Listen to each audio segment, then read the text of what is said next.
बिस्मिल्लाहिर्रहमानिर्रहीम। अस्सलाम वालेकुम व्यूवर्स, क्या हाल है आपका? उम्मीद है ठीक होंगे आप और अच्छा टाइम गुजर रहा हो। आज आपके लिए मसर बनाने की रेसिपी लेकर आई हूँ, तो चलते हैं रेसिपी की तरफ। करना क्या है, आपने एक पैन ले लेना है। पैन में तकरीबन 2 से 3 ग्लास पानी लेना है। अगर आपके पास 1 प्याली मसर है तो 3 ग्लास मैंने पानी ऐड किया है। अगर आप उसे थोड़ा थिक रखना चाहते हैं तो आप 2.5 ग्लास पानी भी ऐड कर सकते हैं। जी, पानी ऐड करने के बाद मैंने 1 प्याली मसर जो हैं वो इसमें ऐड कर दिए हैं। इसके साथ 1 मुट्ठी जो मसूर की दाल है जो ऑरेंज कलर की होती है वो मैंने ऐड कर दी इसमें, ताकि इसमें जो है वो अच्छी सी ग्रेवी बन जाए और मसर जो हैं वो भी नज़र आए बीच में। इसके बाद इसमें हम लोग बेसिक स्पाइसेस जो हैं वो ऐड करेंगे। नमक तकरीबन 2 टेबल स्पून मैंने ऐड किया है। इसके साथ हल्दी जो है वो 1 टेबल स्पून ऐड की है और साथ जो लाल मिर्च पाउडर है वो भी 1 टेबल स्पून ऐड करना है।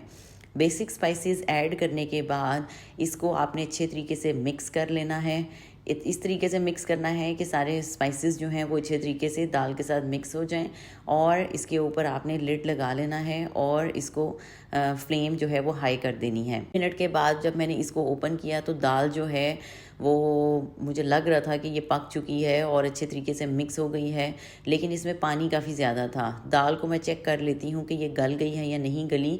तो ये देखें, जो मसर हैं वो अच्छे तरीके से गल चुके हैं और इसकी ग्रेवी भी अच्छी बन गई है, बट इसका पानी जो है वो काफ़ी अभी पतला है और इसके ऊपर झाग है। तो इसे मैं मज़ीद जो है वो 10 मिनट के लिए हाई फ्लेम पे पकाऊंगी ताकि ये थिक हो जाए।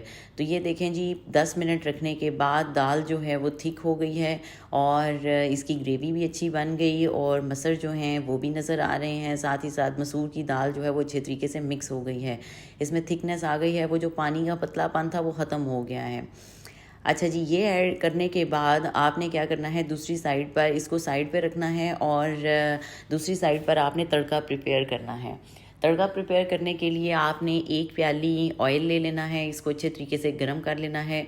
जब ऑयल गर्म हो जाए तो आपने इसमें तकरीबन 3 से 4 पीस जो हैं वो लहसुन को छीलने के बाद इसको अच्छे तरीके से चॉप कर लेना है। बारीक भी चॉप किया जा सकता है, मैंने थोड़ा सा मोटा चॉप किया था। चॉप करने के बाद ऑयल जब गर्म हो जाए तो इसमें आपने ऐड कर देना है और थोड़ा वेट करना है ताकि गार्लिक जो है वो थोड़ा गोल्डन ब्राउन हो जाए। इसके साथ मैंने तकरीबन 5 से 6 जो है वो साबुत लाल मिर्चें ऐड की ताकि इसकी जो है वो अच्छी सी एक लुक आ जाए और इसका टेस्ट भी इसमें शामिल हो जाए।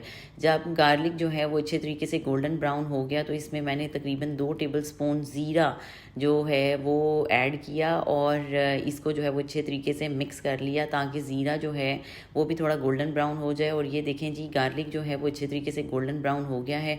इसको दाल के ऊपर ऐड करते हैं। बिस्मिल्लाहिर्रहमानिर्रहीम।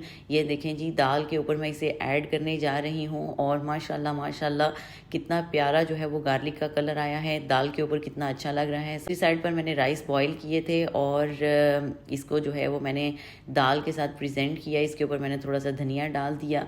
आप भी इस तरीके से इसे रोटी के साथ एंजॉय कर सकते हैं या चावलों के साथ इसे ले सकते हैं। वीडियो को लाइक, शेयर और सब्सक्राइब ज़रूर करें। दुआओं में याद रखें। मिलते हैं एक नई वीडियो में। अल्लाह हाफिज़।